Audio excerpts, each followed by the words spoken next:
Tonight, you slip quietly into a world where the night is never truly one piece, but gently divided into two sleepy halves.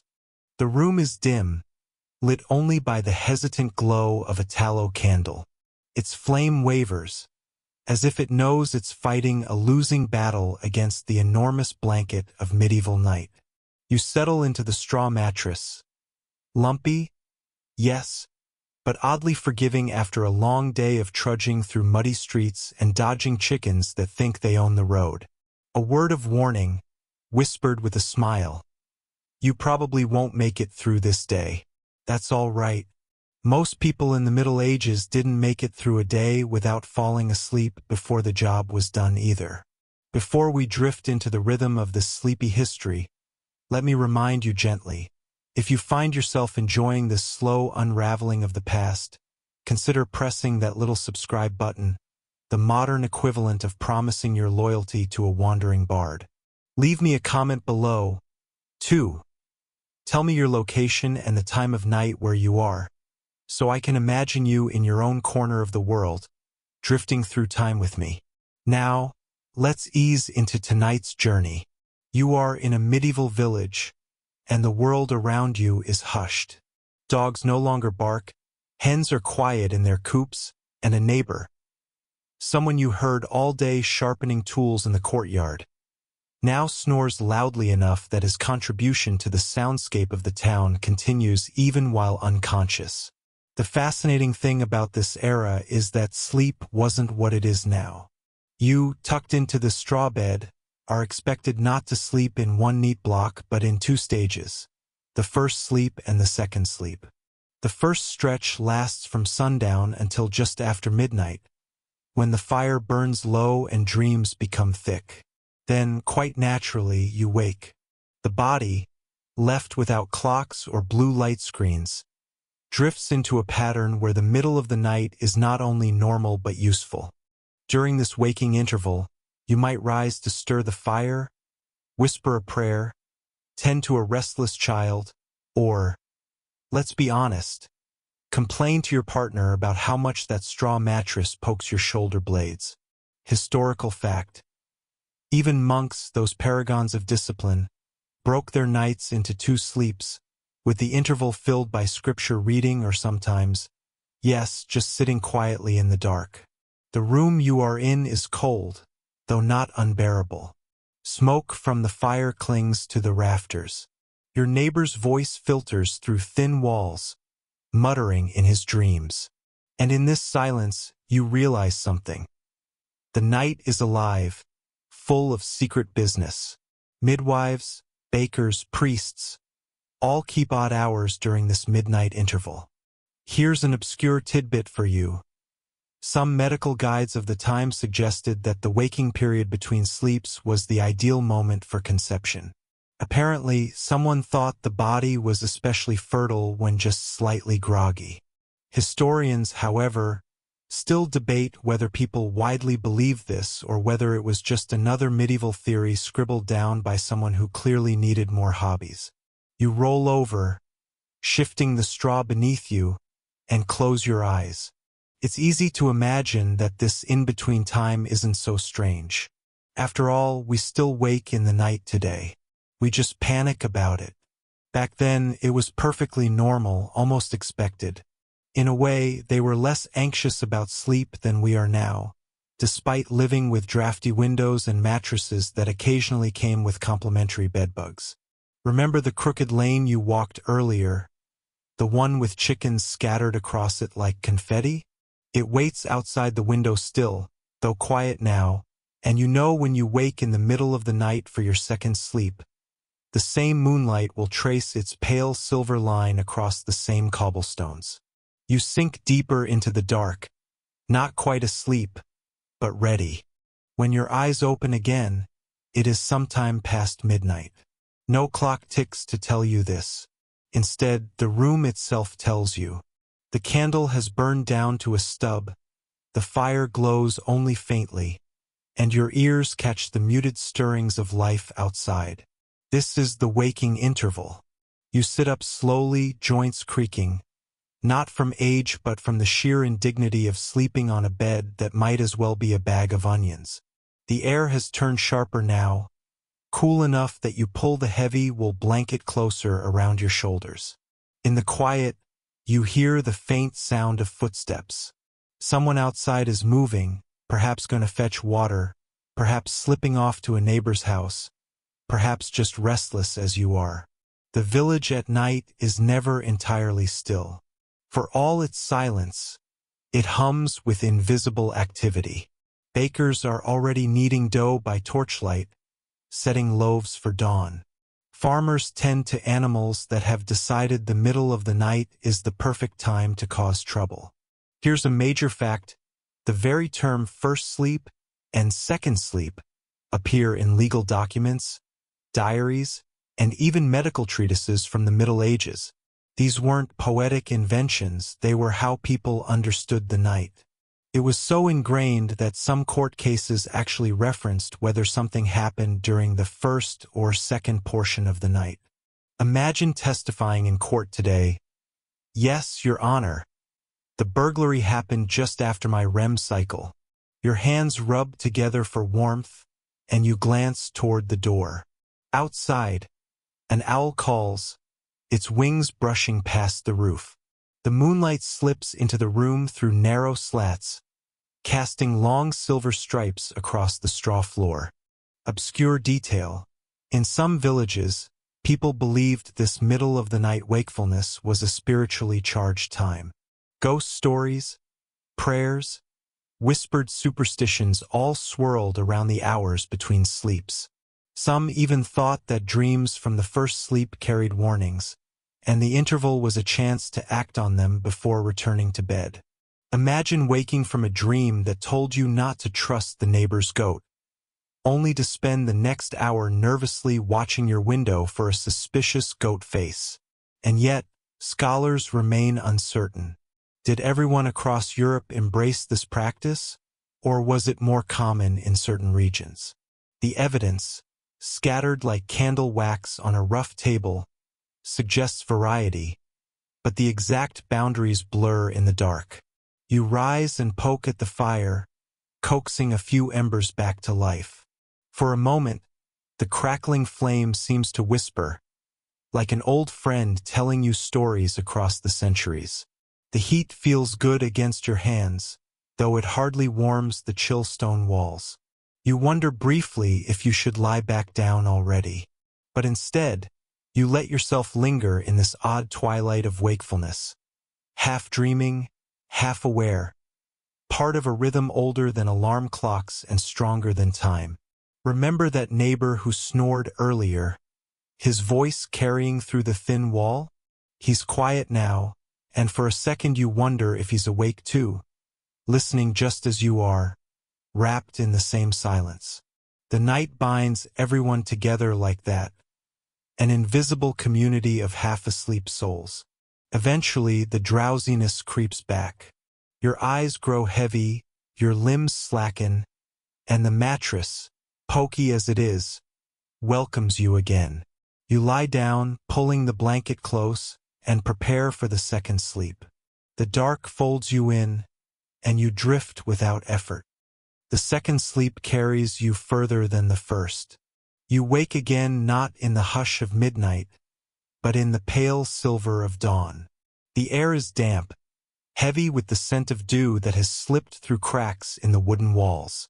A rooster announces itself far too proudly in the courtyard, as if anyone has ever been impressed by such punctuality. You sit up, a little dazed, but more rested than you might expect. This is the quiet victory of the two-shift sleep. The body feels restored, not groggy. You stretch your arms, listening to your joints complain again, though this time they sound more like mild protests than outright rebellion. And so the day begins. The streets outside are already busy. Merchants arrange their goods on rickety tables. Bakers haul loaves, steaming and golden, from stone ovens. The smell of bread is almost overwhelming, weaving through the alleys, making your stomach growl in betrayal. You realize that this second sleep left you hungry, another sign it has done its job.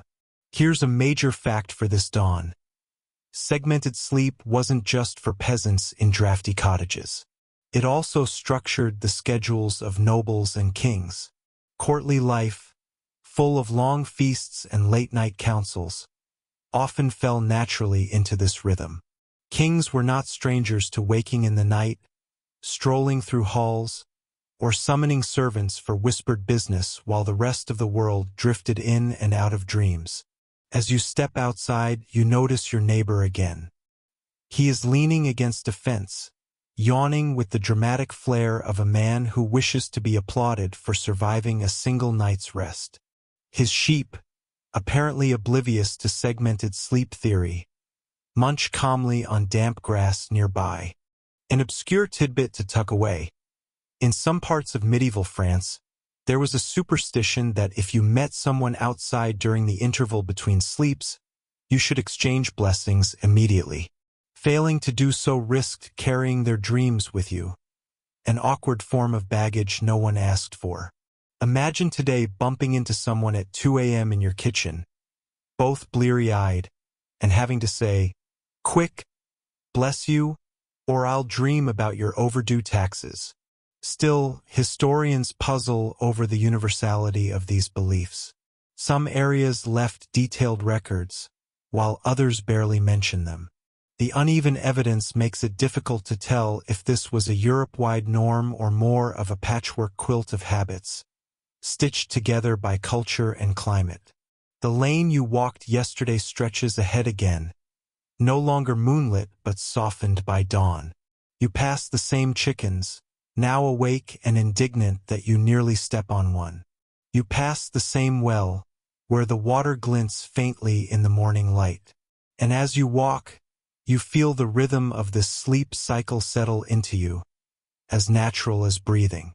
The world doesn't ask you to push through a single 8-hour block. It lets you rest in chapters, each with its own texture, its own quiet magic. The day moves forward. You wander into the marketplace, where voices rise in overlapping layers, shouts of merchants, laughter of children, the occasional grunt of someone hauling a sack much too heavy for their back. But your mind keeps circling back to the night. Already you find yourself anticipating it. You know now that when the sun dips low, you will settle into your straw bed again, not expecting the long oblivion of modern sleep, but the gentle two-act play of first and second slumber. Here's another major fact. The idea of two sleeps wasn't confined to Europe alone. Records suggest that in parts of pre-industrial Asia, segmented sleep also appeared, though often adapted to local customs and climates. In some places, the midnight wake was used for tea, for prayer, for storytelling. Sleep, in other words, was never a one-size-fits-all affair. As you wander past stalls of salted fish, crooked vegetables, and bolts of coarse cloth, you overhear a conversation between two women about the night before. One says she spent the waking interval weaving. The other complains she couldn't get warm enough to sleep again after the fire went out. Their words feel strangely familiar, like the complaints you might hear today at an office coffee machine. The centuries change, but the grumbles about sleep remain timeless. Now for an obscure cultural tidbit. Some medieval households, particularly wealthier ones, kept a special night lamp designed to burn steadily through the waking hours. These lamps often had intricate metal covers with small holes, allowing patterns of light to scatter across walls. Children supposedly lay awake tracing shapes in the shadows while waiting for second sleep to claim them. You can almost picture it, the first medieval version of counting sheep projected right onto plaster. But historians aren't entirely certain. Were such lamps widespread, or only the indulgence of a few wealthy families? The surviving examples are rare, leaving us guessing, squinting at flickers of evidence in the dark. You buy a hunk of bread, still warm, and tear into it as you wander back toward the lane. The day is not remarkable, and yet it is steady, comforting. You will return to the same cottage, the same fire, the same straw-stuffed mattress. And when night arrives, the pattern will repeat. First sleep, wake, second sleep, like the soft turn of pages in a book you cannot stop reading, even when your eyelids beg for rest. Remember that owl you heard brushing against the roof? Tonight it will likely return, watching over the interval with round, patient eyes. The night, divided though it may be, has its guardians. And so you step back into the hum of the day, already carrying the knowledge that the deepest quiet waits not in the middle of sleep, but in the still, silver hush between the two. The sun lingers lazily in the sky, its golden light stretching over rooftops like a cat unwilling to leave its warm spot. You, on the other hand, have worked enough for the day, hauling water, minding animals, stepping carefully around mud puddles that are more like small ponds. By the time evening settles in, you feel your body leaning toward rest. You return to your cottage. The fire is already lit, a faint smoke curling through the chimney and catching the last orange rays of daylight.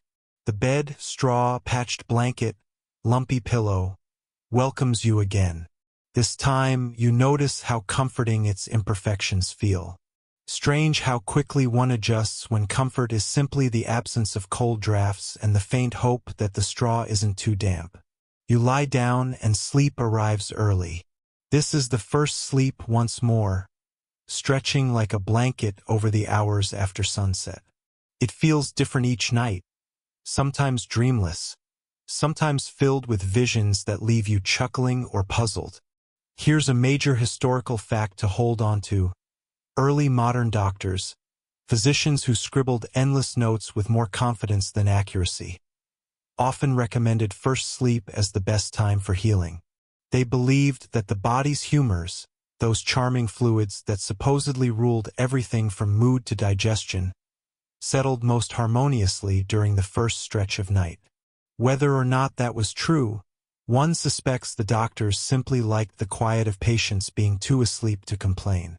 You stir a little, half awake, when you hear the faint hum of voices outside. Your neighbors are awake as well, whispering in the alley. It's comforting to know that the night is not empty, but shared. Now for a curious tidbit. In certain households, particularly in England, there was a tradition of rising after first sleep to check on livestock. This wasn't just for practicality. Some believed that animals were more vulnerable to spirits in the middle of the night. Imagine stumbling out into the yard at midnight, lantern in hand, to glare suspiciously at your cow, just in case a ghost had ideas. Still, historians aren't entirely in agreement. Some argue these rituals were regional, others that they were exaggerated by later accounts. The truth, as always, hides between shadows and candle stubs. You roll over. The night presses down gently, not heavy, not frightening, just vast. You remember that crooked lane again, the one with the chickens by day and moonlight by night. It waits out there, patient as ever, stones gleaming under stars you'll never count in one lifetime. You close your eyes, and the first sleep deepens. When you wake, the fire has collapsed into a heap of ash and faint embers. The cottage smells faintly of smoke, like old wool left too near a hearth. Your eyes adjust to the dark, and you realize it is the waking interval again. This time, instead of lying still, you rise. Your feet touch the chill floor, and you wince, wishing medieval homes had invented something like slippers. The blanket slips from your shoulders, and for a brief moment you envy the cat curled smugly in the corner, perfectly adapted to segmented sleep without ever having read a single treatise. You light a small lamp, its flame bouncing shadows across the walls. The air hums softly with night. Somewhere beyond the cottage, a dog barks at nothing in particular, as if fulfilling a duty handed down through generations. Guard the silence by interrupting it occasionally. Here's a major fact worth noting. In many households, the waking interval became a practical workspace. Women often spun wool, repaired clothing, or even prepared meals for the coming day. Men might chop wood, mend tools, or, less romantically, relieve themselves in the chamber pot and go back to bed. Daily life, you see, never paused completely, even in the dark. Now for an obscure cultural curiosity. Some people used this time for quiet reading, especially of religious texts. Monastic communities encouraged it, of course, but even lay people sometimes treasured this in-between silence. There are accounts of villagers keeping scraps of psalms or stories near the bedside, to whisper read them by faint lamplight. A midnight book club of sorts, though without coffee or heated debates about the ending. Still, scholars debate whether this was common practice or confined mostly to literate households. Given that most peasants couldn't read, it's likely the midnight interval was often filled with more practical or simple contemplations. Tending fires, whispering prayers, or staring into the darkness while thinking about how much nicer life would be if mattresses were slightly less prickly. You sit back on the bed's edge, listening. The owl returns, swooping low enough that you hear its feathers brush the air. For a moment, you wonder if it too divides its sleep into shifts, or if it simply stays awake to mock your routines. Then, gently, drowsiness returns. You lie down again, blanket pulled up, and feel yourself sliding into the second sleep. Remember that neighbor who greeted dawn with a yawn fit for a king? You'll see him again in a few hours, and he will act as though this rhythm of broken sleep is perfectly normal. Which, of course, it is. You close your eyes, and the night folds in once more, carrying you toward the second act of rest. Dawn comes quietly, as if it tiptoes into the village rather than arriving in grand fanfare. A faint mist clings to the ground, wrapping around fences and wagons, softening every line. You wake from your second sleep feeling surprisingly steady. The rhythm has worked its quiet magic again. You sit up slowly, brushing bits of straw from your tunic. The fire has gone out completely, leaving only a faint smell of charcoal. Outside, the first sounds of the day echo faintly. Hooves on stone, a rooster whose enthusiasm borders on arrogance, a bucket creaking at the well. Here's the fact of this morning. Segmented sleep wasn't considered unhealthy or odd. In fact, medical writers of the 15th and 16th centuries often described it as the normal order of things. People didn't complain of insomnia when they woke up at midnight. They expected it.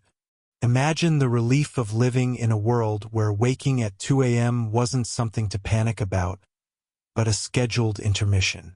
You step outside stretching and see the crooked lane again. The same chickens, more awake than you'd like them to be, scatter noisily. A cart lurches past, its wheels squeaking like a badly tuned fiddle. Life stirs. And here's an obscure tidbit to tuck away. In some medieval towns, night watchmen actually made rounds during the interval between first and second sleep, not only to deter thieves but also to remind people to head back to bed. They carried lanterns and staffs, and sometimes even sang verses aloud. One record from London mentions a watchman who recited rhymes about the hours as he passed.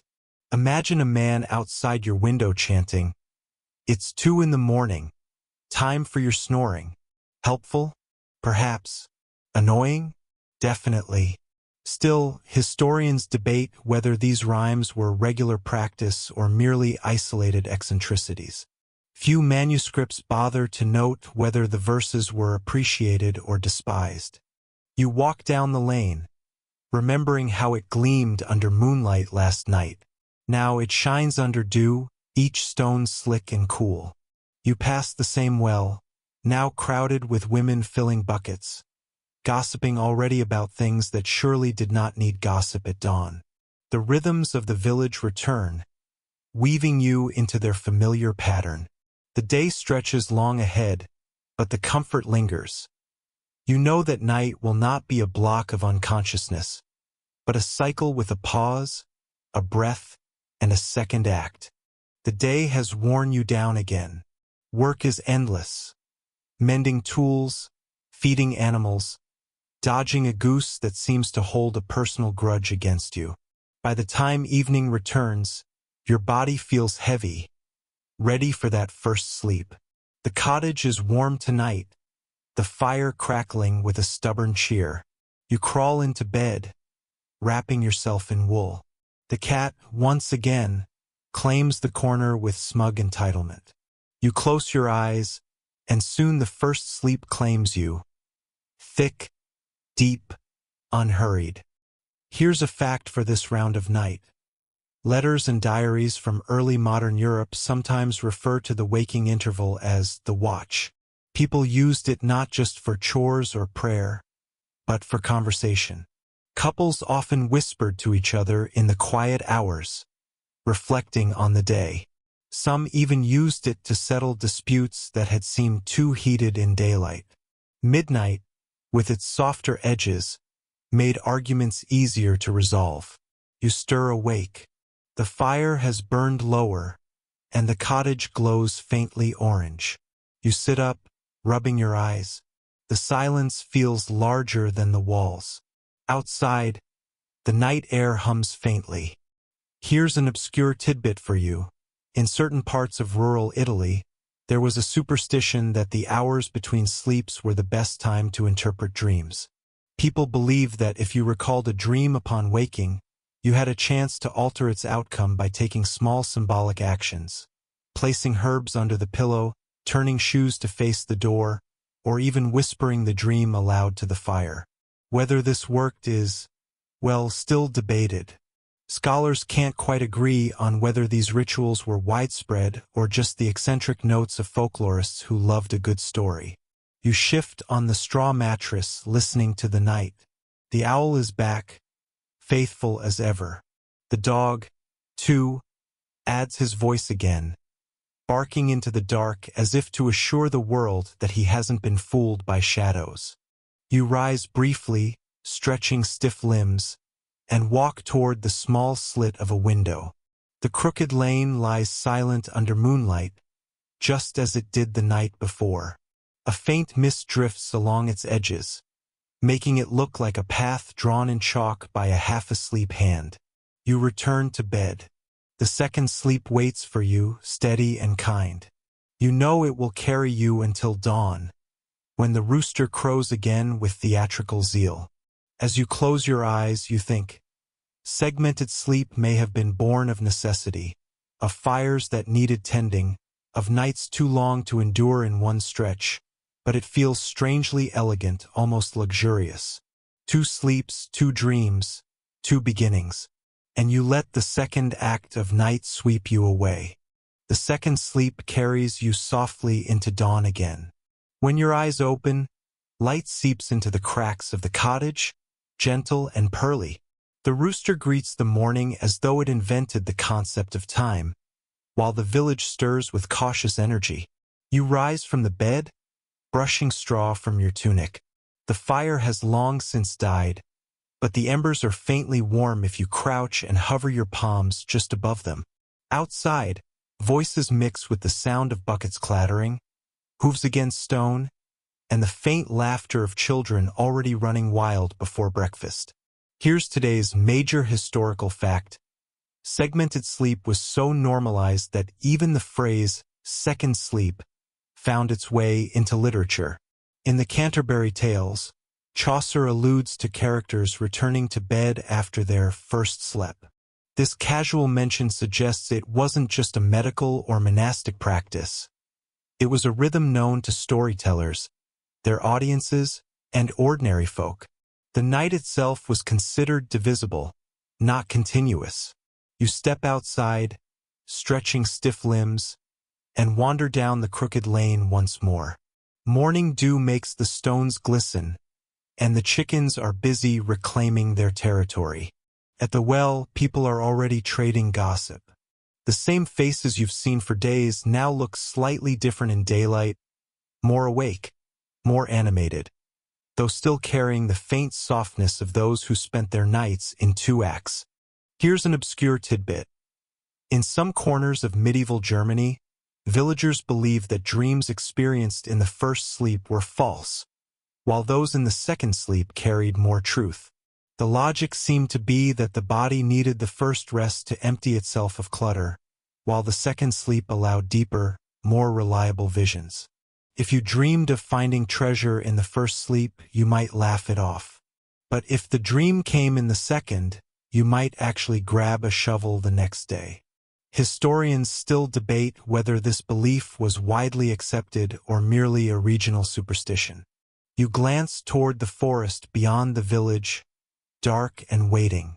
Farmers have already begun their work in fields just beyond it, the soil damp and rich under the pale sun.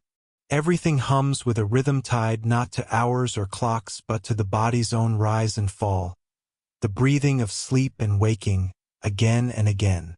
The crooked lane greets you like an old companion. You remember it under stars, under mist, under moonlight.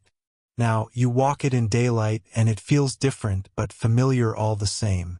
Sleep, you realize, shapes not only the body but the rhythm of life itself. Two sleeps are not interruptions. They are punctuation marks in the long poem of the night. By evening, your body once again leans toward the bed. The day has been filled with ordinary labor, hauling wood, avoiding that goose again, which seems determined to wage a personal vendetta, and sharing bread with neighbors. The fire crackles cheerfully as you prepare for bed. The cottage walls flicker with light, shadows stretching like lazy dancers across the beams. You settle into the straw mattress, pulling the blanket close, and soon the first sleep enfolds you in its steady embrace. Here's a major fact. Physicians of the Renaissance often recommended that people use the waking interval for reflection and gentle activity. One even suggested that if you woke and remained in bed too long, your body would rot with vapors.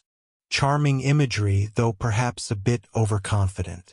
Nevertheless, the advice reinforced that segmented sleep wasn't considered problematic. It was a design feature of the night. When you wake again, the fire is low. A faint draft sneaks under the door. You pull the blanket around your shoulders and sit up. The world is silent except for the faint scratching of a mouse in the corner and the occasional pop of a coal surrendering to ash. Here's an obscure tidbit. In some rural households, the waking interval was thought to be the best time to apply herbal remedies. People believed the body was more receptive to medicine when caught between two sleeps. Ointments for aches, tonics for digestion, charms against bad dreams. All might be administered in the half-light of the night. Scholars are uncertain whether this was rooted in observation, superstition, or simply the fact that there wasn't much else to do at midnight. You rise, poke the fire back to life, and sit for a while listening to the night. Beyond the walls, the crooked lane lies still, its stones silvered by the moon. You think of how often you've walked it in your imagination, in darkness, in mist, in dawn's pale glow. It has become not just a road but a thread tying the days and nights together. Eventually, you stretch out again, closing your eyes. The second sleep drapes itself over you like a patient companion. You know that when morning arrives, it will carry with it the same rhythms. Bread in the marketplace, gossip by the well, chickens with misplaced confidence. And always, the cycle of two sleeps, steady as the heartbeat of a world before alarm clocks. The night leans into its cool hush once again. You lie awake for a few minutes after the first sleep, your ears tuned to the creaks of timber and the hushed sighs of the wind against the thatch roof. It's oddly comforting, as if the house itself shares your rhythm. Rest, wake, rest again. This moment, when most of the world dozes, becomes your private pocket of time. You sit on the edge of the bed, toes brushing the rough floorboards, and let your thoughts wander. Some nights, Villagers used this interlude for prayer. Others for whispered conversations, plotting, or even sneaking outside for a rendezvous. Imagine slipping quietly into the lane, meeting a neighbor by the well, and sharing secrets that daylight would never permit. Here's today's historical fact. Records from early modern England show that first sleep and second sleep were terms used even in court depositions. Witnesses spoke of events happening after the first sleep, as naturally as we might say after dinner. It wasn't a quaint detail, it was part of the legal language of time itself. You glance at the embers in the hearth, glowing faintly, like the last stubborn stars before dawn. Somewhere outside, a dog barks, quick and sharp, then falls silent. It's a reminder that while you sit between sleeps, the village itself breathes too. Dreams, snores, and the restless shuffling of livestock in their pens. Here's an obscure tidbit. Some medieval households believed that if you wanted to catch a thief, the best time to keep watch was during the interval between sleeps. Supposedly, wrongdoers assumed most people would be unconscious, unaware that the world was full of half-awake villagers sipping ale or rubbing ointments into aching joints. Historians still debate how effective this strategy was, or whether it was just another way of making sure you had an excuse for being awake at 1 a.m. You lie back down, feeling the straw shift beneath you. The blanket settles over your shoulders. A long exhale leaves your chest, and the second sleep takes you, as reliable as a tide pulling back into the sea. Dawn greets you gently. The first gray light stretches across the beams of the ceiling, pulling you toward waking with the ease of a tide lapping the shore. The rooster, as always, claims credit for the invention of morning, while geese march about with militaristic enthusiasm. The household stirs. Someone shuffles near the hearth, coaxing flame from ash, the smell of smoke curling through the room. Outside, the lane glistens again with dew. You slip out into the cool air, stretching limbs stiff from sleep, and wander toward the well. Here's today's historical fact. In many parts of Europe, the pattern of two sleeps persisted well into the 18th century. Diaries from Paris, Naples, and even rural Scotland mention it casually.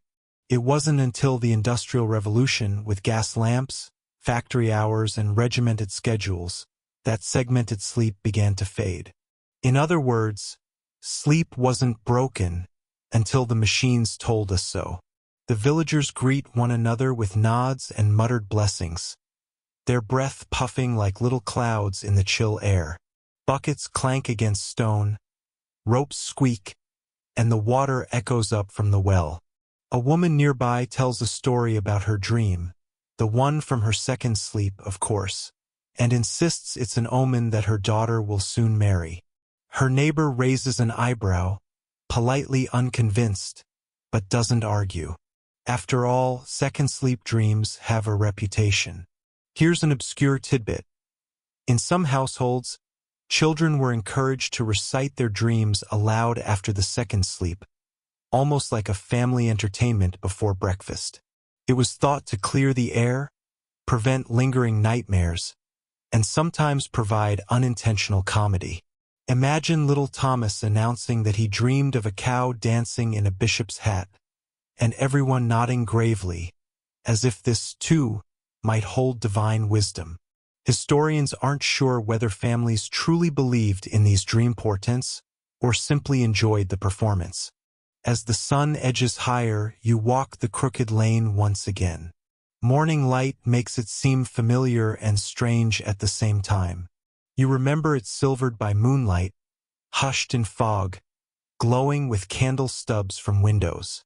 Today it gleams under fresh sunlight, and you sense that sleep, first and second, shapes more than the body.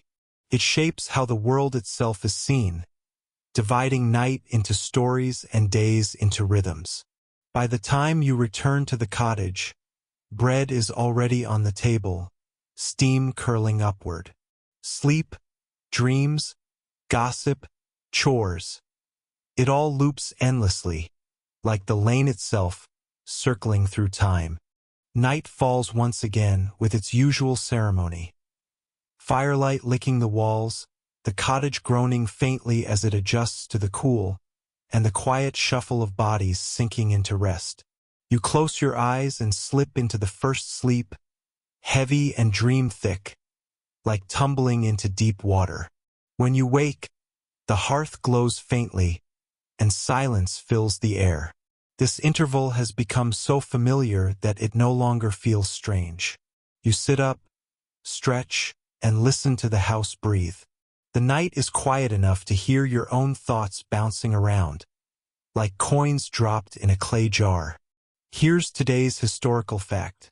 The Benedictine monks, who were famously strict about dividing their lives into prayers and labor, also experienced segmented sleep. Their schedules demanded waking at midnight for vigils and psalms, effectively splitting their rest into two halves. It's not entirely clear whether this practice influenced the broader culture, or whether monks simply mirrored a natural human rhythm, but the overlap is striking. You pull a cloak around your shoulders and step outside. The lane is still and silvery in the moonlight. The roofs gleam faintly, and the air smells of wet earth and chimney smoke. You half expect to see a neighbor also standing there, enjoying their own interval, but tonight the village feels emptied of everyone but you. Here's an obscure tidbit.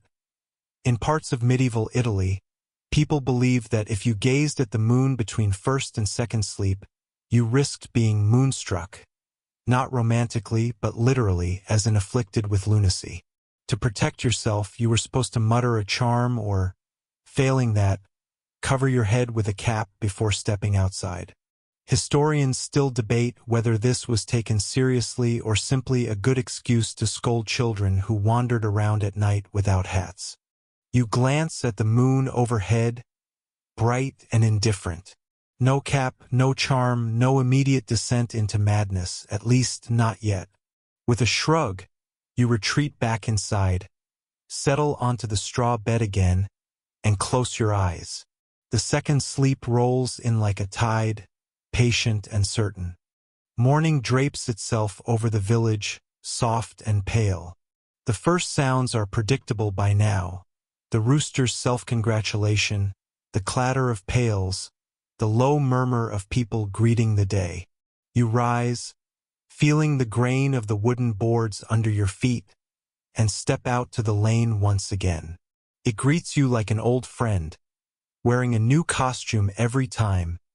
Misty, bright, damp, crisp. Today, it shines with the promise of clear skies, and neighbors are already out sweeping thresholds and gossiping at full volume. Here's today's historical fact. Segmented sleep had practical implications for farming communities. The waking interval allowed people to tend animals in the night, stoke fires, or even check the safety of their property.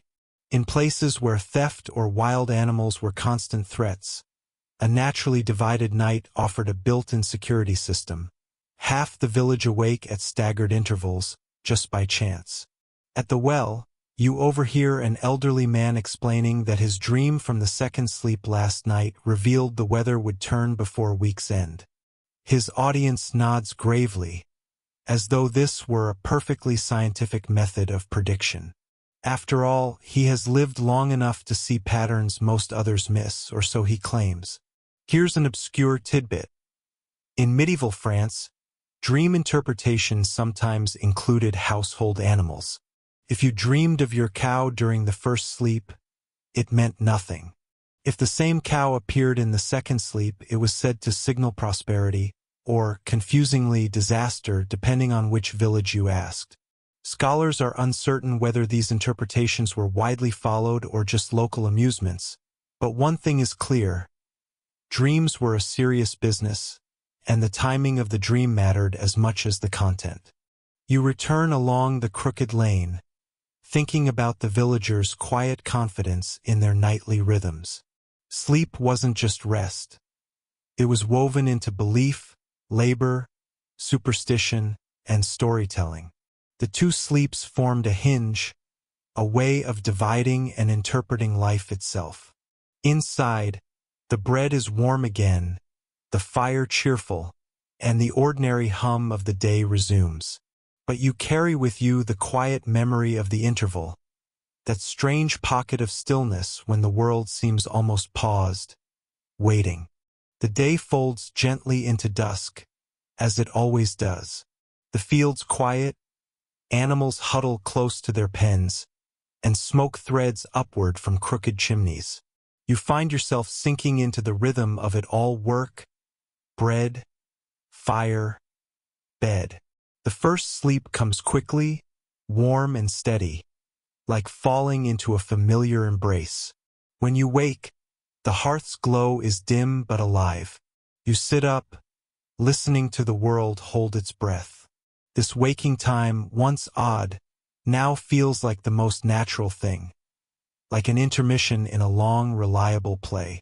You rise and pour yourself a cup of watered ale left on the table, because midnight thirst is apparently timeless. Here's today's historical fact. Court records from 16th century France and Italy reveal testimony that casually references the first sleep. Witnesses often explained crimes, meetings, or strange noises by placing them after my first sleep or before my second.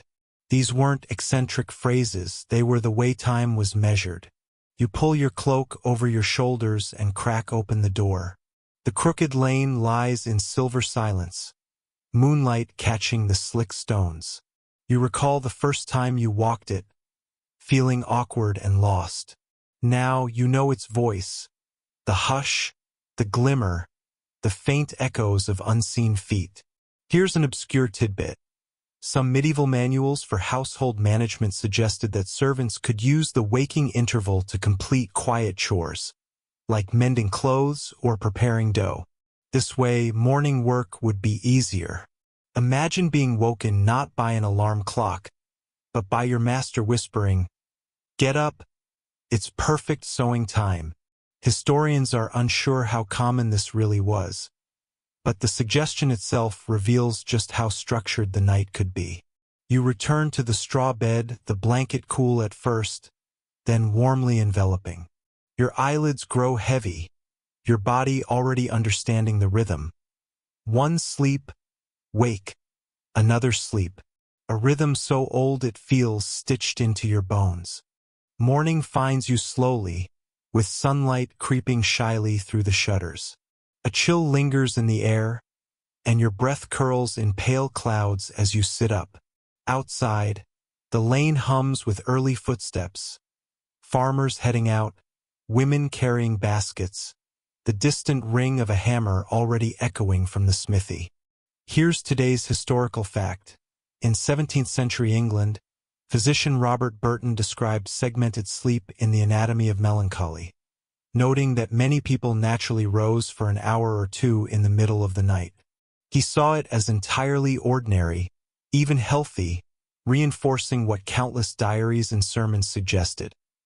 The night wasn't a single block of unconsciousness but a two-act structure.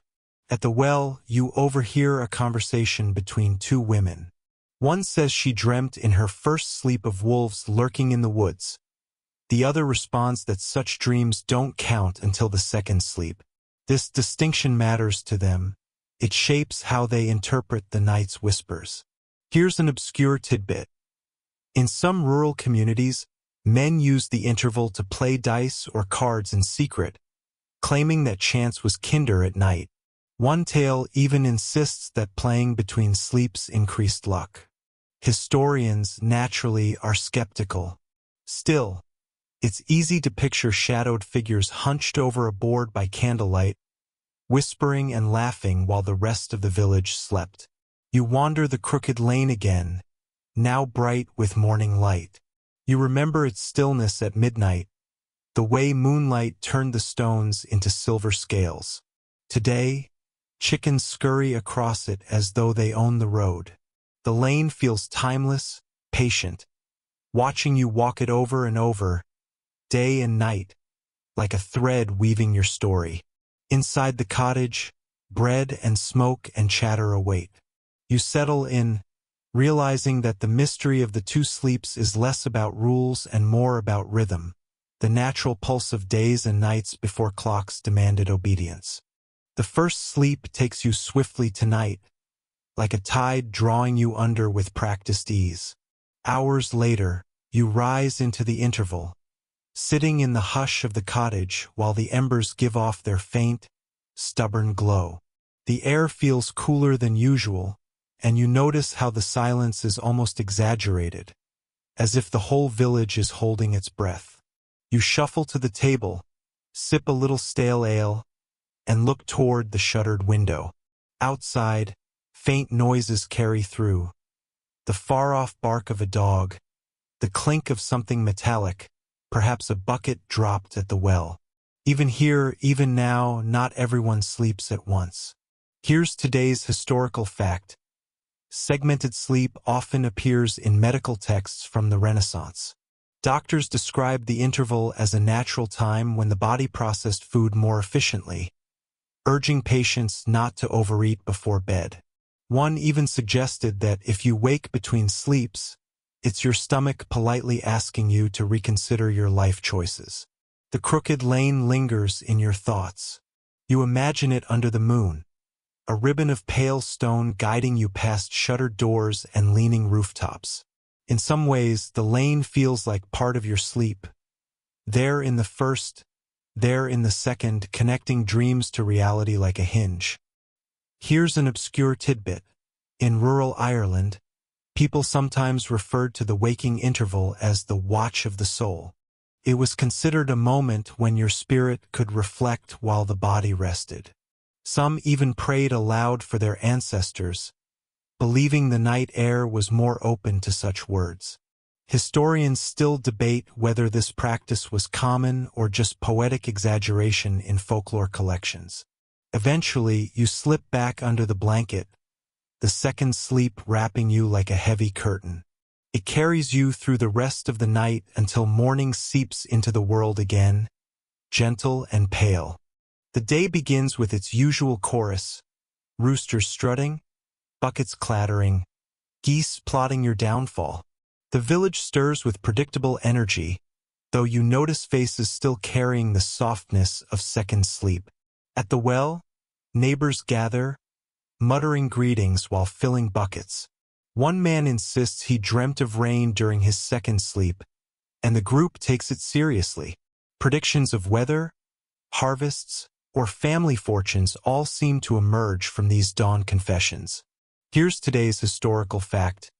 By the late 1600s, some urban households were beginning to shift toward consolidated sleep, thanks to artificial light.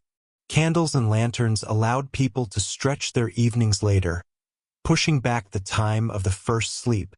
Yet in rural areas, the old two-part rhythm lingered much longer. The divide between city and countryside was written even into their nights. As you walk the crooked lane, you overhear someone muttering about the danger of moonlight. It reminds you of the old superstition that staring at the moon too long could unbalance the mind. The lane itself glimmers with daylight now, but you picture it again at midnight, when it feels like a stage for whispered legends.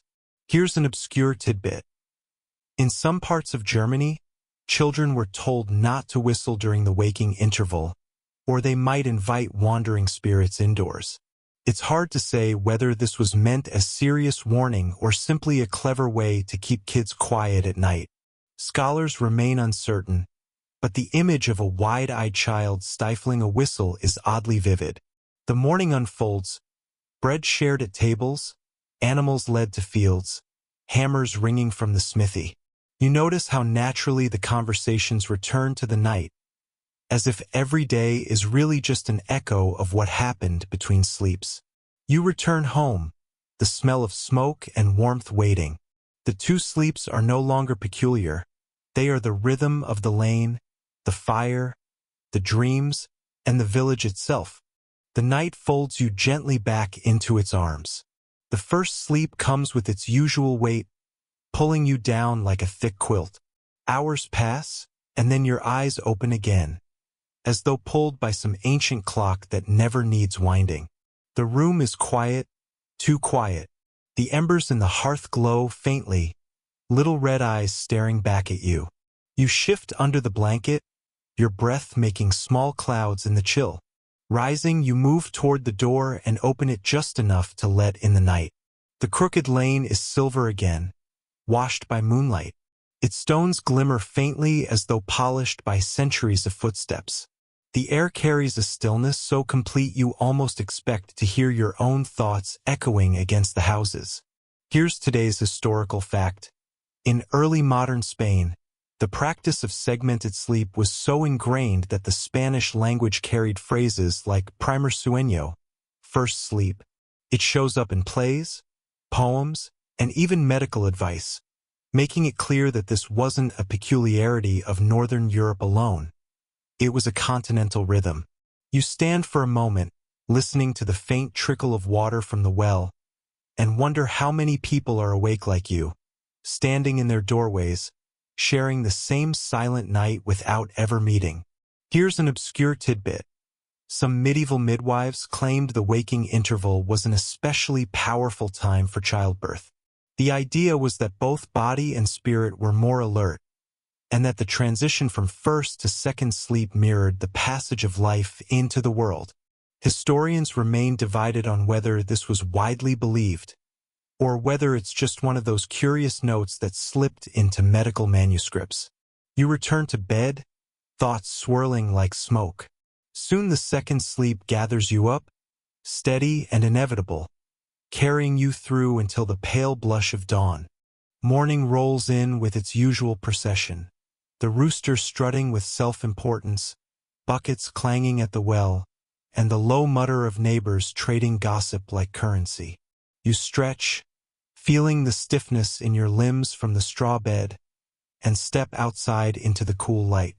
The crooked lane greets you again, glistening with dew. It feels different every morning. Sometimes damp, sometimes bright, sometimes cloaked in fog, but always familiar, always patient. You've walked it in moonlight and mist, in silence and chatter, and it has become a thread running through each cycle of first and second sleep. Here's today's historical fact. By the 18th century, references to segmented sleep began to fade in urban Europe. The growing reliance on artificial lighting, lanterns, candles, and later street lamps pushed people towards staying awake later, collapsing the old pattern into a single sleep. Industrial schedules, with their rigid hours, cemented the change. What once felt ordinary gradually became forgotten.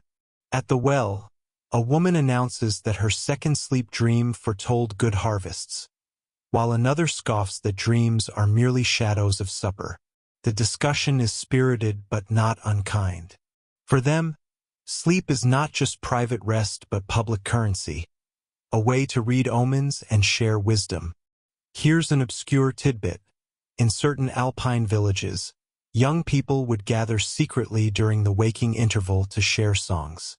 Whispered lullabies and ballads, sung under the eaves of cottages, carried through the night air like half-remembered dreams. Scholars still debate how widespread this was, but the thought of quiet, secret music weaving between first and second sleeps is strangely comforting. As you head back to the cottage, bread waits on the table, steam curling into the air. You sit, chewing slowly, listening to the hum of morning. Around you, life unfolds in predictable rhythms, but you realize the nights, those pauses, those intervals, shape everything. Two sleeps aren't interruptions. They are the heartbeat of the village, steady and unbroken. The evening settles softly, with the kind of golden hush that makes you want to yawn even before lying down. The cottage walls flicker with firelight, and the sounds of the village fade into little more than whispers outside. You curl into the straw bed, wrap the blanket close, and drift into the first sleep, heavy and familiar. When you wake, it is the familiar hour of in-between, the interval. You sit up slowly, rubbing your eyes, listening to the stillness. The fire is nearly out, glowing like a stubborn ember refusing to surrender. You toss on a bit of kindling, and the flame stretches, crackling like a cat stretching after a nap. Here's today's historical fact. Segmented sleep was not unique to Europe. Anthropologists studying traditional communities, from Nigeria to Madagascar, noted similar patterns well into the 20th century. Night was rarely one long stretch but broken naturally, a rhythm the body seemed to prefer when unshaped by artificial light. You shuffle to the doorway and lean on the wooden frame. The crooked lane waits outside, a ribbon of silver shadow. Its stones shimmer faintly, as if remembering the footsteps of centuries. There's something timeless about it. Each time you see it, the lane feels older than the village itself. Here's an obscure tidbit. In medieval England, some believed that spirits and fairies roamed most freely during the interval between sleeps. Children were told to stay indoors at that hour, lest they be borrowed by the fair folk. Scholars are uncertain whether parents genuinely believed this, or whether it was simply a handy bedtime threat. Either way, the hour was seen as charged, mysterious, something more than ordinary. You return to your straw bed, pulling the blanket high over your chin. The second sleep greets you like an old friend, and soon, the night is gone again. Morning arrives in its usual procession. Rooster boasting, buckets clattering, and the gossip of villagers rippling through the cool air. You step outside, yawning, and wander toward the well. The crooked lane gleams with dew, the stones slick and glistening. Here's today's historical fact. In France, as late as the 17th century, doctors advised patients to use the waking interval for intimacy, claiming it was the healthiest and most natural time. They argued that the body was refreshed from the first sleep, making the act more harmonious. While the advice might sound oddly specific, it demonstrates how culturally ingrained the two-sleep system was. It even shaped medical counsel. At the well, neighbors exchange second sleep dreams again. One insists that dreaming of fish in the second sleep means guests will arrive. Another counters that fish signify money. The debate circles on and on, while the listeners nod gravely, as though weighing the difference between carp and coin. Here's an obscure tidbit. In certain German folktales, people claimed that if you woke between sleeps and stared into a mirror, you might glimpse omens of the year ahead. Naturally, this practice was discouraged by elders, possibly because it was unsettling, possibly because mirrors were expensive. Historians remain unsure whether this superstition was widespread or confined to scattered villages. As you wander back down the crooked lane, the morning sun climbs higher, washing the rooftops in soft gold.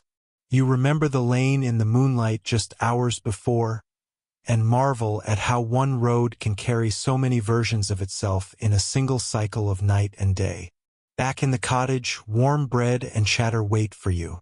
The rhythm continues. Sleep, wake, sleep, wake again. A loop not broken, but woven, threading the hours together like stitches in a never-ending fabric.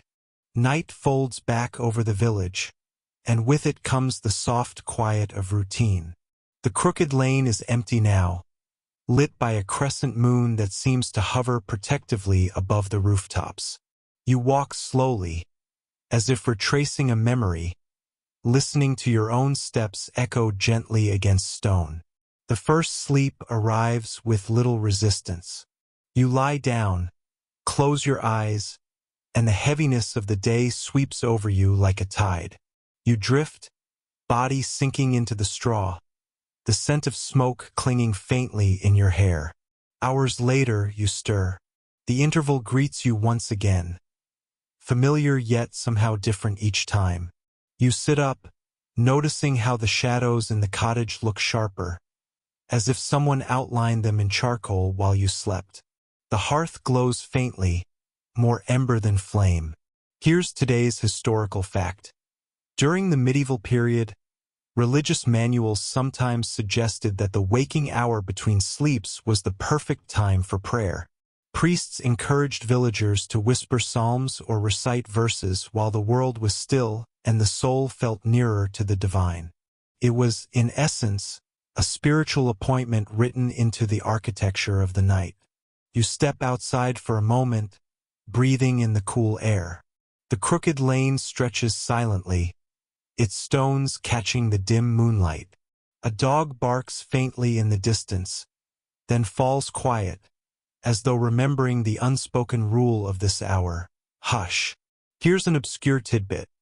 Some medieval households deliberately kept one candle burning low through the night, not just for safety, but because people believed that fire itself kept dreams clean. Historians still debate whether this was a matter of symbolism or simply practicality masquerading as superstition. Back in bed, you tuck yourself into the second sleep, which feels smoother now, like gliding into deeper waters. And so the hours pass once more, until the roosters interrupt with their unsolicited opinions at dawn. The morning greets you with familiar sounds. Wooden carts rolling, hens fussing noisily, and voices bargaining too early to be fully awake. The crooked lane seems to hum with activity, villagers shuffling past with baskets, pitchers, and sleepy smiles. You join the small crowd at the bakery, where warm loaves sit steaming on the counter. The baker yawns between transactions, clearly still caught in the fog between his own two sleeps. Someone jokes that his bread always tastes better after the second sleep, because even flour deserves a rest. Here's today's historical fact. In 16th century court records from France, testimony sometimes included phrases like, after the first sleep, or before the second sleep. These weren't unusual clarifications. They were treated as normal time markers, as though night itself was subdivided into official chapters. Imagine trying that in modern court. Yes, Your Honor. The crime happened just before Netflix sleep. You wander the crooked lane again, this time in full daylight. Children chase each other with sticks. A woman hangs linen from an upstairs window, and the smell of stew drifts from doorways. The same stones you stepped on at midnight now feel different, warm, lively, carrying gossip instead of silence. Here's an obscure tidbit. In some parts of Eastern Europe, villagers would actually schedule chores, like tending to animals or finishing weaving, specifically for the waking interval between sleeps. To them, it wasn't wasted time at all, but bonus hours. Historians still debate whether this habit was born of necessity or tradition. By evening, the lane quiets once more, shadows stretching long across the stones. You know what comes next? The rhythm, the repetition, the reliable cycle. First sleep, interval, second sleep. Feels less like something learned, and more like something you've always known, written into the body's code. The sky darkens with a slow, syrupy patience, the kind that makes every candle flame seem louder. You walk once again along the crooked lane, noting how the day's chatter has drained away into hushed greetings and doors closing softly. Somewhere, a cat slips along a windowsill, its tail curling like a question mark. Inside, the cottage is warm. The hearth has been stoked, filling the room with that woody perfume that clings to hair and cloth alike. You settle into your straw pallet, hear the faint creak of the beams above, and let your body give itself permission to fold into the night. The first sleep is as dependable as the rooster's morning alarm, though far less irritating. Hours pass, and then your eyes open again, right on schedule. You rise, not out of confusion, but with the calm certainty of one who has done this countless times before. Here's today's historical fact. In Italy during the Renaissance, household manuals explicitly advised readers to use the interval between sleeps for studying, because the mind was believed to be freshest then. Scholars swore by the practice, their marginalia scribbled at 2 in the morning, testifying to ideas born in the hush of darkness. You wander outside. The crooked lane is yours alone, save for a faint rustle of hay stirred by a wandering breeze. The moon paints the stones silver, and you almost expect to see your own reflection beneath your feet. Here's an obscure tidbit. Some medieval doctors recommended sipping warm ale during the waking interval, insisting it soothed the stomach and balanced the humors. Historians still debate whether this advice was more medical or just a socially acceptable excuse for a midnight drink. Back indoors, you ease yourself into the second sleep, which slides over you like the second half of a long sigh. The night completes its cycle, seamless, inevitable, like pages turning in a well-worn book. Morning unfolds lazily, as if reluctant to leave the cocoon of darkness. You wake to the sound of a broom swishing against stone outside, its rhythm as steady as breathing. The crooked lane is alive again, sunlight catching on the uneven rooftops, turning them into a patchwork of gold and shadow. You step outside, noticing how neighbors wave as if you've all survived some grand adventure together, which, in a way, you have. Surviving the night wasn't always a guarantee, and that made the small rituals of morning feel like triumphs. Here's today's historical fact. In England during the early modern period, diaries and letters often mention the watch between sleeps as a time to reflect, even to write poetry. The quiet was considered perfect for creative thought, long before coffee shops claimed that title. You wander toward the well, its bucket ropes creaking as villagers line up. Someone mutters about the rooster crowing too early. Someone else laughs that the rooster probably wakes up twice too. Life continues in sleepy comedy. Here's an obscure tidbit. In some German villages, people believed that dreams dreamt in the first sleep carried warnings, while dreams in the second sleep were mere nonsense. Historians still debate whether this division of dreams influenced decision-making, or if it was simply a way to explain away bad ideas after breakfast. By evening, you notice how the crooked lane once again seems to prepare itself. Torches flicker in brackets, shutters creak closed, and the night readies for its quiet theater. You know exactly how the rhythm will play out. The fall into first sleep, the gentle waking, the midnight wandering, the return to the second half of rest. It is a cycle older than the clocks that would later banish it. Dusk drapes itself across the crooked lane, the kind of purple-blue light that makes every rooftop look slightly tilted, as though the houses are leaning together to whisper. You step carefully over uneven stones, the village already slowing, settling, sighing toward the inevitable quiet of night. The cottage air smells faintly of stewed cabbage and wood smoke. You crawl into the straw bed, feeling the lumpy comfort of it under your back. Your eyelids drop with practiced ease. First sleep wraps around you, steady and certain. Hours slip by. Then, like clockwork, though there are no clocks yet, you stir. The interval opens up before you like a narrow doorway. You sit upright, listening to the silence. Outside, the crooked lane holds its breath. Here's today's historical fact. In monastic Europe, especially among Benedictines, the waking interval between sleeps was actually scheduled into the rule of Saint Benedict.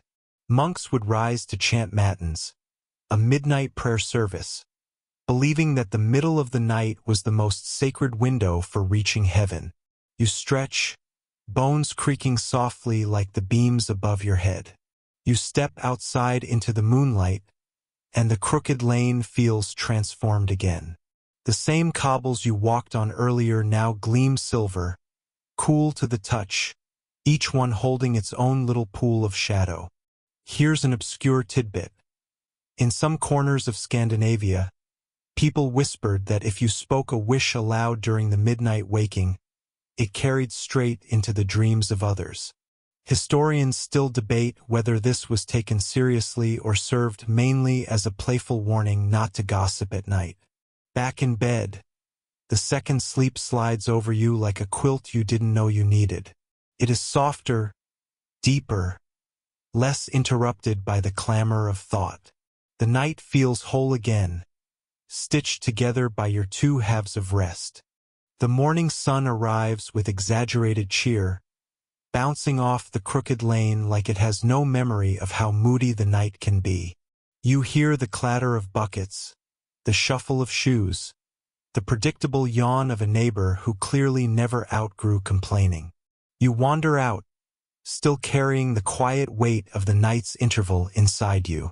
The village is alive again. Hens scattering, children chasing, smoke puffing confidently from chimneys. The lane feels different in daylight, friendly, ordinary, grounded. Here's today's historical fact. In 17th century England, the idea of segmented sleep even appeared in medical texts, which described the waking period as a natural pause for digestion, reflection, and intimacy. Doctors recommended it with the same casual certainty that modern wellness blogs recommend cold plunges. You buy bread from the baker, who has flour dust smeared across his forehead like a badge of survival. He tells you, half-jokingly, that he does most of his kneading during the midnight waking. The dough rests, I rest, and we both get a second rise, he says, grinning sleepily. Here's an obscure tidbit. In rural France, some believe the dreams of the second sleep were influenced by what you ate during the interval. Garlic for strange visions, honey for sweet ones. Historians still debate whether this was truly believed or simply a way to explain odd dreams after a heavy snack. By evening, the crooked lane has shifted again. Shadows lengthen, doors close, and candles bloom in windows one by one like a slow constellation. You know the pattern by heart now. First sleep, the interval, second sleep. Each night, the rhythm carves itself deeper into your bones, until it feels less like history and more like instinct. Night comes quietly, like ink soaking into parchment. The crooked lane is hushed again, its stones cool beneath the soft watch of the moon. A dog curls up by a doorway, ears twitching at dreams only it can chase.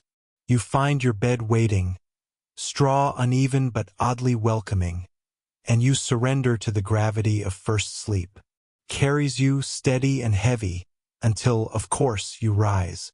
The interval stretches open, familiar now, like a friend nudging you awake for a secret midnight walk. You sit in the dim glow of the embers, listening to the cottage breathe around you. Here's today's historical fact. In Paris during the 14th century, city records mention people leaving their homes at midnight to visit neighbors during the waking interval. It wasn't scandalous, it was routine. Imagine the modern equivalent.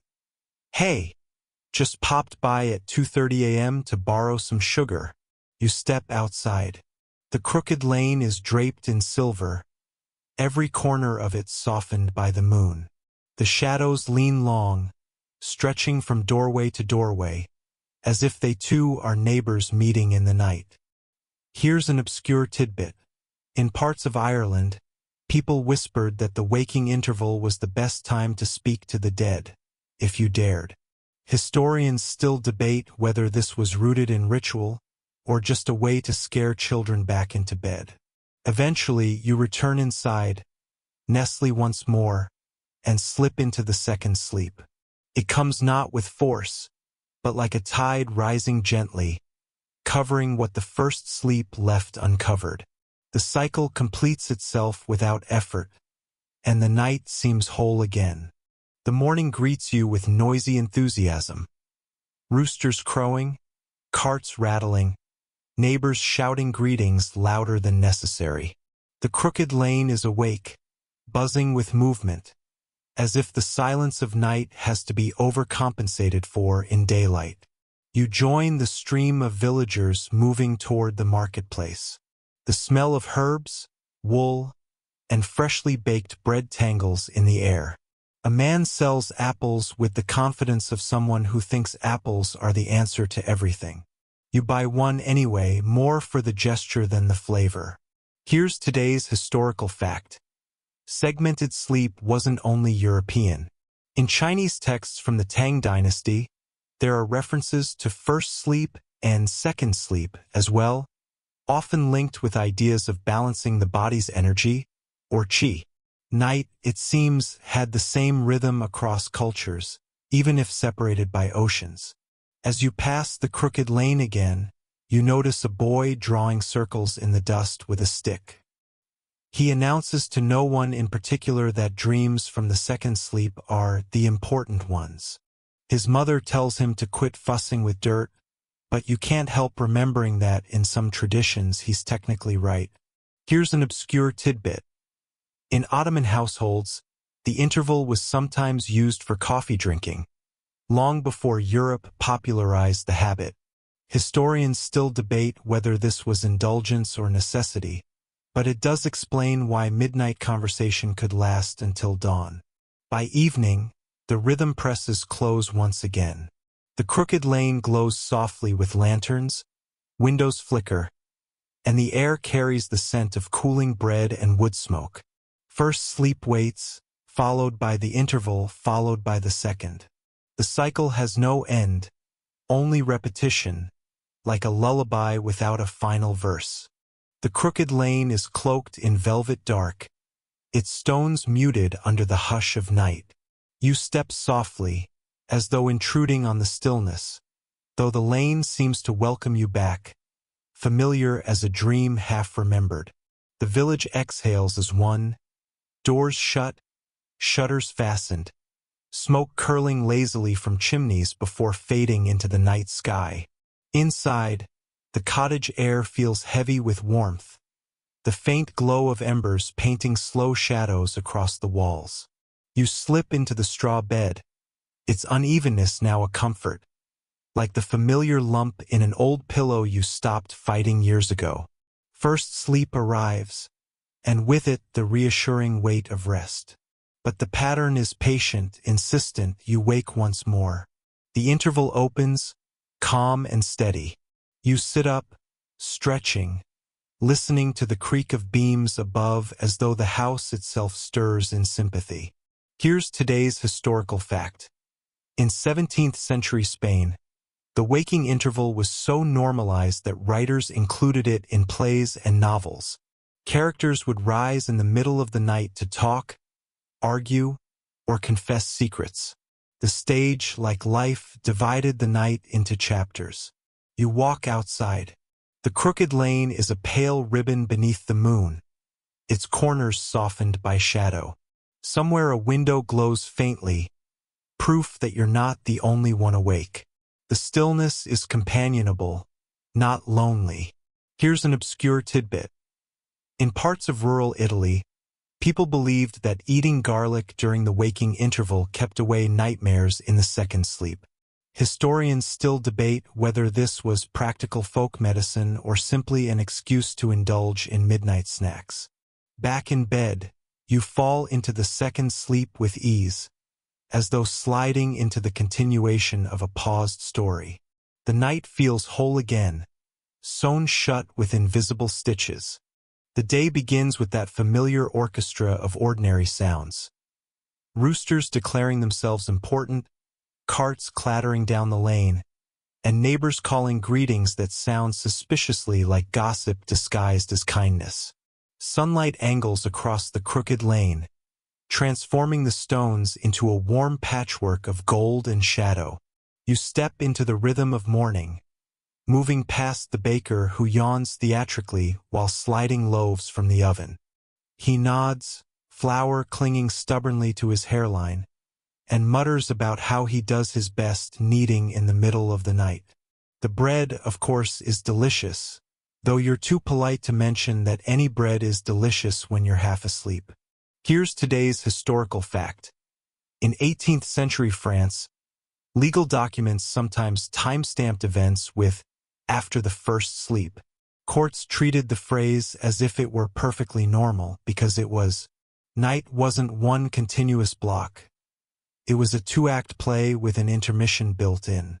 You stroll past the crooked lane again, noting children playing knucklebones, their laughter rising above the general bustle. A woman balances a basket of onions on her hip, muttering that she dreamt of wolves in the second sleep. People nod gravely, because dreams are never dismissed lightly. Here's an obscure tidbit. In parts of North Africa, households use the waking interval to burn particular herbs, believing the smoke guided better dreams into the second sleep. Historians still debate whether this was a spiritual act or simply another layer of nighttime routine. As evening draws close, shutters close gently, lamps flicker, and the crooked lane surrenders to silence. The pattern is familiar, and yet it never feels stale. First sleep waits, then the interval, then the second sleep, an old rhythm breathing through centuries, carrying you quietly along. Night unfurls like a heavy curtain across the crooked lane. The last traces of daylight retreat, leaving the houses tilted in silhouette, their windows flickering faintly with candles. You move slowly, each step on the uneven stones echoing more loudly than it should, as though the lane wants to remind you it is never entirely empty. Inside the cottage, the warmth of the hearth lingers, wrapping the room in its familiar perfume of wood smoke.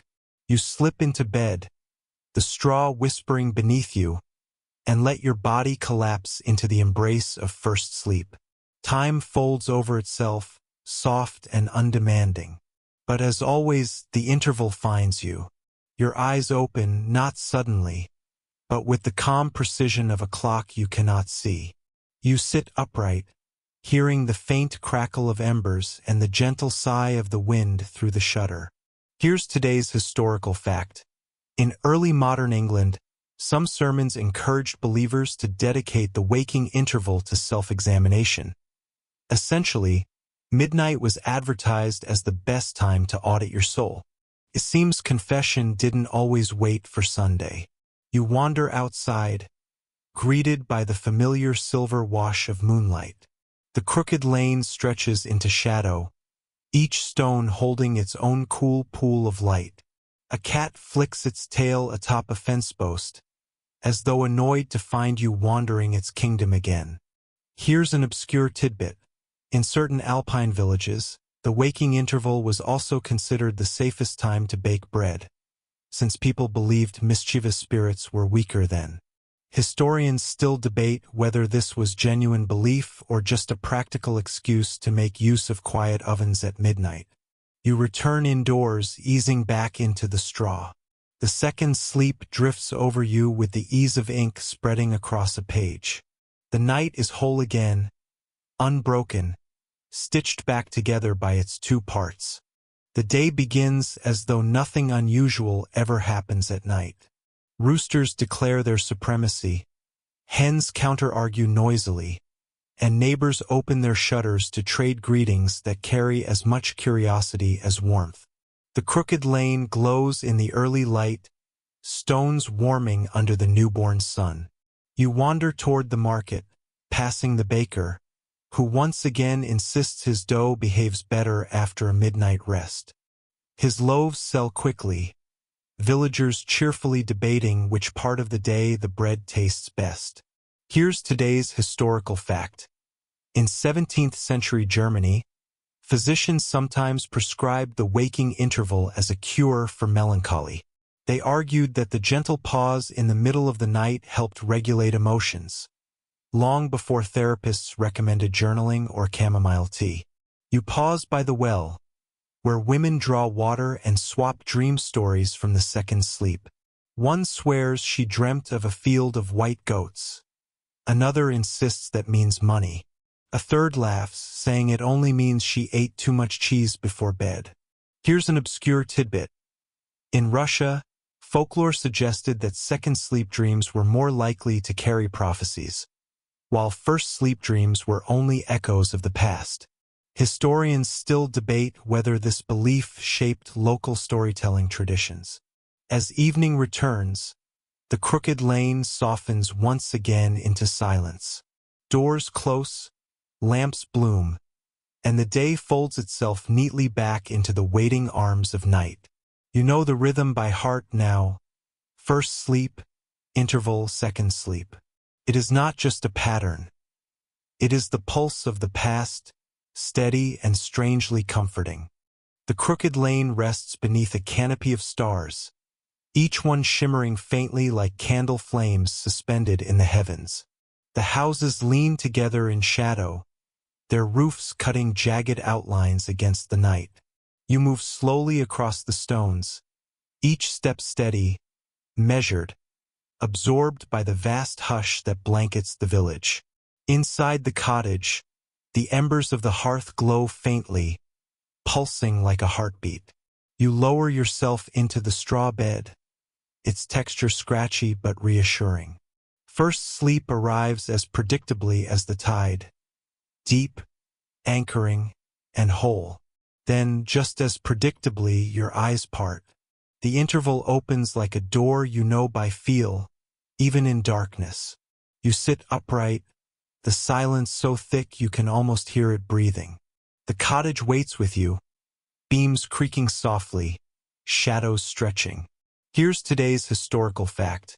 In medieval England, court depositions sometimes recorded events happening between the first and second sleeps, showing that the practice was not only common but also a recognized marker of time in legal language. Midnight wasn't vague, it had structure. You wander outside. The crooked lane is a ribbon of silver under the moon, faint mist curling along its edges. The air is cool, sharp enough to wake you fully, yet soft enough to calm you. Somewhere, a dog stirs, yawns, then decides the night is none of its business. Here's an obscure tidbit. In some French villages, the waking interval was considered the safest time to share secrets, since people believed that words spoken then would vanish by dawn. Historians still debate whether this belief created a midnight culture of confidences, or whether it's just a romantic idea we've projected backward. Back inside, you sink into the second sleep, its weight gentler, dreamier. It fills in the spaces the first left behind, completing the night's design. The sun arrives with bright confidence, scattering gold across the crooked lane. Voices rise as neighbors greet one another, roosters strut proudly, and children scamper along the stones, playing games that ignore time altogether. The lane feels alive again, its corners buzzing with stories and errands. You pass the baker, who nods sagely while brushing flour from his apron. He remarks that he thought of a new recipe during the interval, as though the night itself whispers ideas into his ear. The bread he offers smells rich and nutty, and though he shrugs it off, you can taste the quiet hours baked into it. Here's today's historical fact. In 16th century France, physicians described segmented sleep as the natural order, even recommending couples to use the interval for intimacy, claiming it was the most fertile time. Apparently, even medical advice had a bedtime agenda.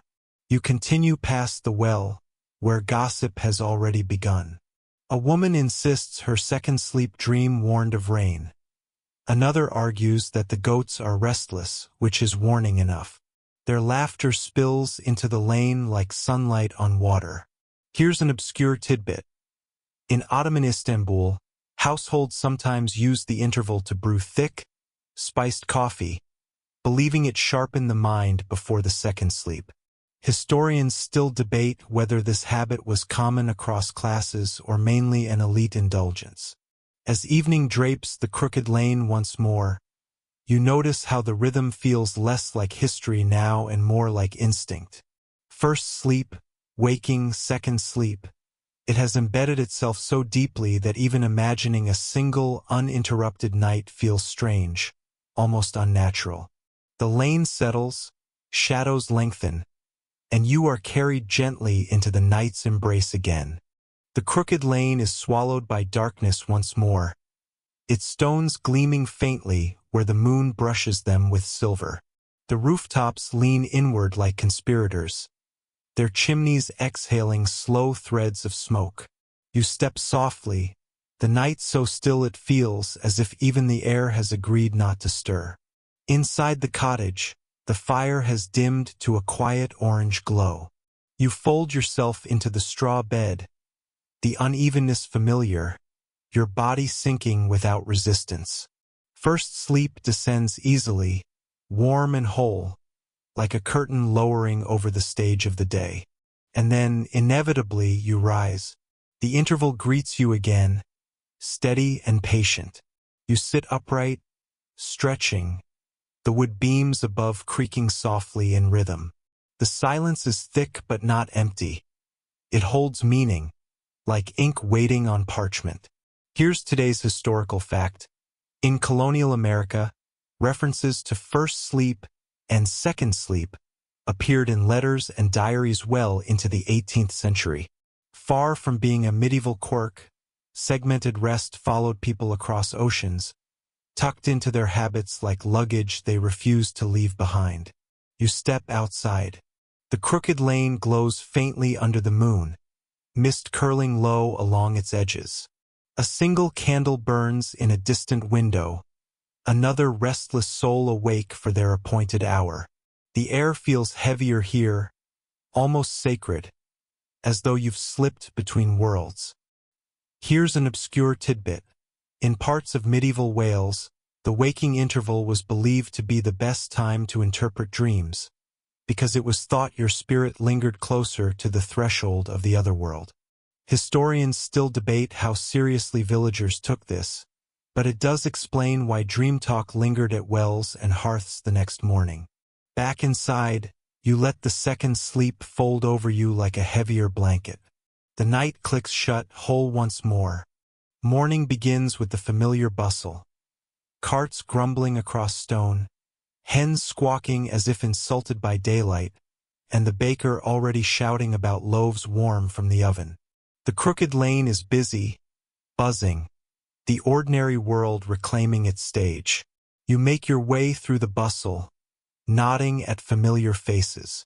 Children scatter marbles, chasing them with loud squeals. A man carries firewood on his back, grumbling that he dreamt of wolves in the second sleep and now can't shake the unease. His neighbor shrugs, saying wolves and dreams just mean you've been listening too closely to the dogs. Here's today's historical fact. By the 18th century, the invention of better street lighting in cities slowly began to erode segmented sleep. The glow of lamps invited people to stay awake later, collapsing the rhythm of first and second sleep into a single stretch. Progress, as usual, arrived carrying unintended side effects. You linger at the well, where women discuss dreams with great seriousness. One claims she dreamt of walking the crooked lane barefoot. Another insists that means visitors will soon arrive. You smile, remembering how many cultures believed the second sleep carried the truest visions. Here's an obscure tidbit. In rural Hungary, some families marked the waking interval with songs whispered to children, believing it made them fall more peacefully into the second sleep. Historians still debate whether these were lullabies or something closer to protective charms. By evening, the lane quiets again. Torches flicker to life, shutters close, and the shadows reclaim their territory. The rhythm waits. First sleep, waking, second sleep. You follow it as though it's always been yours. The crooked lane lies hushed, its stones cold under the thin glow of the moon. You step carefully, though the world itself seems to have slowed, as if even time has curled up to rest. The cottages huddle together, their windows dark, roofs outlined like quiet waves against the star-patched sky. Inside, the hearth glows with a faint, stubborn light. You lie down on the straw bed, the weight of furs pressing comfortingly across your shoulders. The first sleep drifts over you, steady and anchoring, pulling you deep. And yet, as always, your eyes part again. The interval greets you, soft and calm, as if you've returned to a familiar hallway that only exists at night. You sit upright, the beams overhead groaning slightly, the air cool and watchful. Here's today's historical fact. In Renaissance Italy, manuals of household management advised that the hours between the two sleeps were a fine time for reading scripture or poetry, since the mind was clearer after the first rest. A quiet midnight book club, in other words. You walk outside. The crooked lane is wrapped in mist, so fine it clings to your breath.